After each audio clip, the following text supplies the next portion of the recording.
Hello बच्चों, today's topic is oogenesis। ठीक है बेटा, अब ये oogenesis क्या होता है इसको समझते हैं।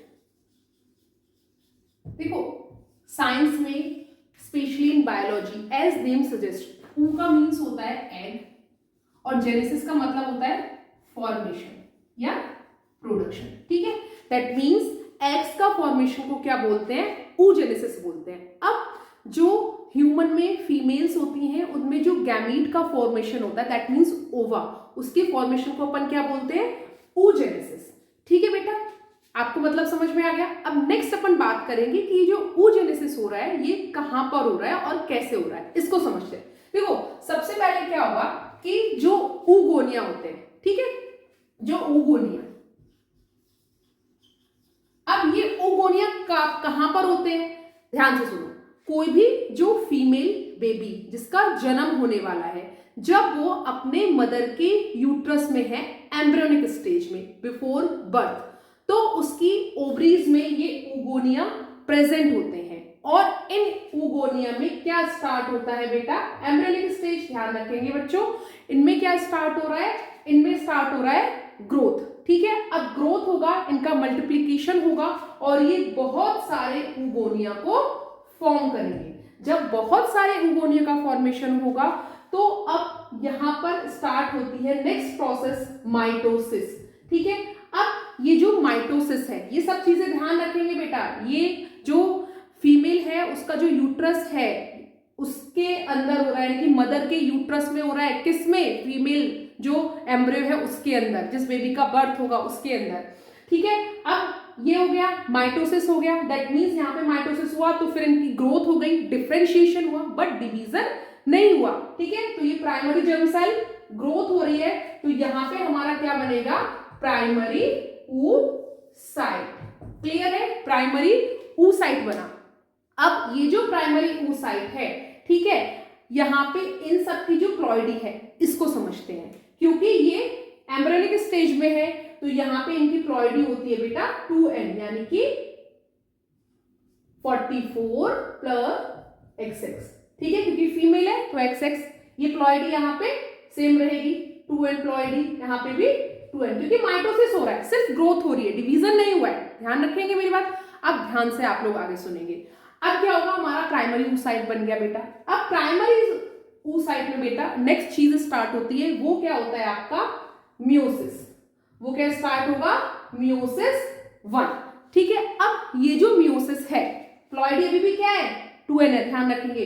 अब ये जो मियोसिस 1 है, क्योंकि आप लोगों को पता होगा कि जो मियोसिस होता है वो 2 स्टेप में होता है, मियोसिस 1 और मियोसिस 2। ठीक है, जो मियोसिस 1 होता है उसमें भी डिफरेंट स्टेजेस होती है, प्रोफेज 1, मेटाफेज 1, एनाफेज 1 और टीलोफेज 1। फिर फर्दर क्या होता है? आपका मियोसिस 2 होता है। तो अब ये जो मियोसिस 1 है, ये सारी चीजें कहां चल रही हैं? एक बार याद दिला देती हूँ, मदर के यूट्रस में।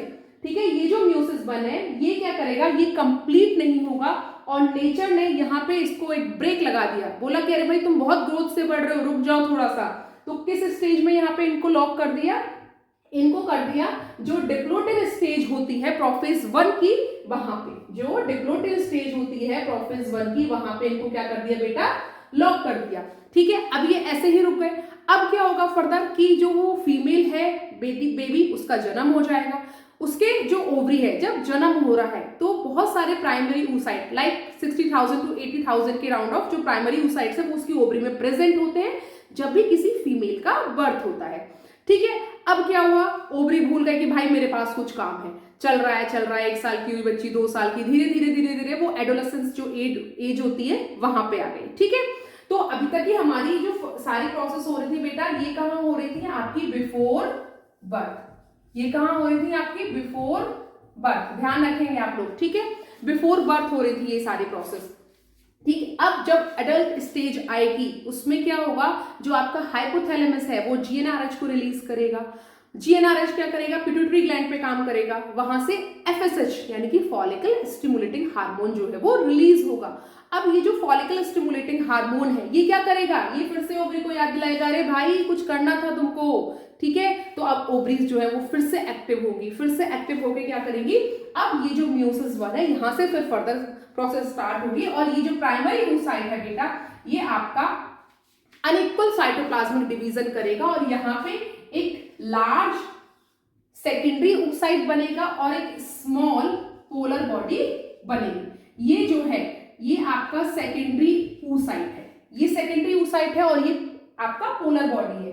ये जो सेकेंडरी oocyte है, अब यहाँ पे प्लॉइडी चेंज हो गई है, ठीक है, अब यहाँ पे प्लॉइडी चेंज हो गई है। अब यहाँ पे क्या होगा, ये हो जाएगा N और ये भी हो जाएगा N। अब देखो ये अनइक्वल साइटोप्लाज्मिक डिवीजन हो रहा है। डिवीजन क्यों हो रहा है, क्योंकि जो क्रोमोसोम्स का नंबर था यानी कि जो प्लॉइडी थी उसको चेंज करना था, क्रोमोसोम का नंबर हाफ करना था, तो 2 डॉटर सेल बनी। अब ये आपकी जो सेकेंडरी oocyte है, इसको हम यहाँ पे बना लेते हैं, ये जो आपका सेकेंडरी oocyte है बेटा, ठीक है, और ये आपकी पोलर बॉडी जो है स्मॉल, ये तो धीरे धीरे आपकी डीजनरेट हो जाएगी, ये धीरे धीरे क्या हो जाएगी आपकी डीजनरेट, लेकिन ये जो है फर्दर इसमें डिविजन्स होंगे। अब ये आपका N है, ठीक है, सेकेंडरी oocyte है, सेकेंडरी आपकी oocyte है। अब इसमें क्या होता है, इसमें ये फर्दर अब डिवीजन के लिए वेट करेगी। कैसे वेट करेगी, वैसे ये यहाँ पे लॉक हो जाता है, कब तक लॉक होगा, म्यूसिस 1 तक। म्यूसिस 1 कंप्लीट हुआ, लेकिन अब लॉक क्यों हो गया, क्योंकि फिर फर्दर इसके लिए कुछ कंडीशंस हैं। वो कंडीशन क्या है, अब बेटा अगर यहाँ पे हमारे पास 2 कंडीशन है, एक अगर स्पर्म प्रेजेंट है तो, अगर स्पर्म प्रेजेंट है, और एक अगर स्पर्म प्रेजेंट नहीं है, यानी कि स्पर्म क्या है आपका एब्सेंट है। अगर स्पर्म एब्सेंट है तो जो आपका म्यूसिस 2 है वो कंप्लीट ही नहीं होगा और यहाँ पे ओवम का फॉर्मेशन नहीं होगा। यहाँ पे जो ओवम है वो नहीं बनेगा, एब्सेंट रहेगा, फॉर्मेशन नहीं होगा, यानी कि जो आपका म्यूसिस 2 है वो कंप्लीट नहीं होगी, ठीक है। लेकिन अब अगर स्पर्म प्रेजेंट है और ये आपका जो सेकेंडरी oocyte है, इसका क्या होगा, ओवल्यूशन, ओवल्यूशन होगा, ठीक है।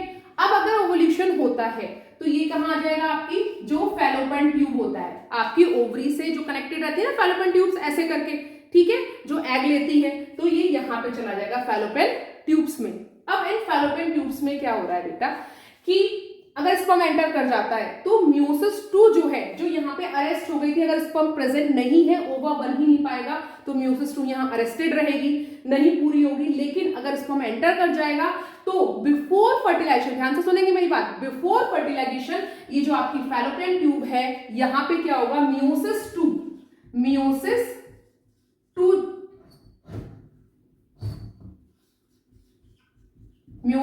जो है आपकी बेटा फिर फर्दर कंप्लीट होगी। इसमें क्या होगा कि आपका जो सेकेंडरी oocyte है वो फिर फर्दर 2 पार्ट्स में डिवाइड होगा, अनइक्वल साइटोप्लाज्मिक डिवीजन होगा। फिर से एक बनेगी स्मॉल साइज की पोलर बॉडी, ठीक है, हैप्लॉइडी होगी n बराबर 2, ठीक, और यहाँ हैप्लॉइडी होगी, क्रोमोसोम नंबर होगा n बराबर 22 प्लस XY, कुछ भी हो सकता है, ठीक है, XX। तो ये तो डिजनरेट हो जाएगी, पोलर बॉडी है, बट ये जो बड़ी वाली बनेगी बेटा, क्योंकि अनइक्वल साइटोप्लाज्मिक डिवीजन है, इसका क्या होगा, n बराबर 22 प्लस XX, ठीक है। अब ये क्या है, आपका ओवा बन गया है, क्या बन गया है, यानी कि ओवा बन गया है।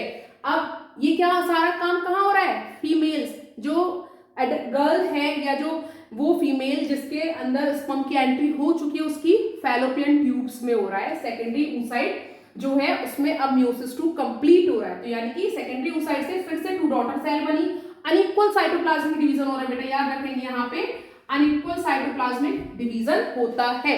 तो यहाँ पे पोलर बॉडी बनती है जो डिजेनरेट हो जाती है, लेकिन जो बड़ी वाली होती है वो फर्दर ओवा का फॉर्मेशन करती है जस्ट बिफोर फर्टिलाइजेशन, ठीक है।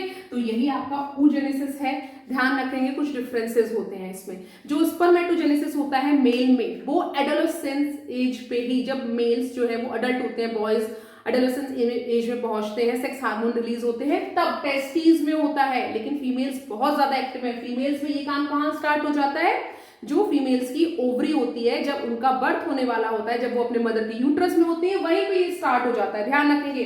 तो यहां तक हमारा प्रोसेस कहाँ हुआ, बिफोर बर्थ, और फिर यहाँ पे ये 2 स्टेज बनी। अगर एडल्ट स्टेज हो गया, एडोलेसेंस एज है, अगर यहाँ पे स्पर्म प्रेजेंट नहीं है तो क्या होगा, ये डिजेनरेट हो जाएगा, म्यूसिस टू कंप्लीट नहीं होगा, ओवा का फॉर्मेशन नहीं होगा।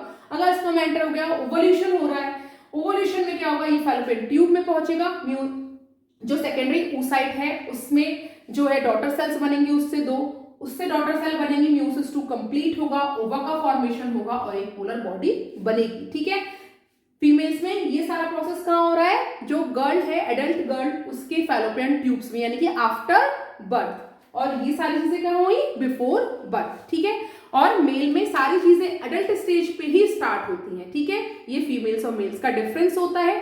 ठीक है, आई होप आप लोग को समझ में आया होगा। मिलते हैं नेक्स्ट टॉपिक, बाय बाय।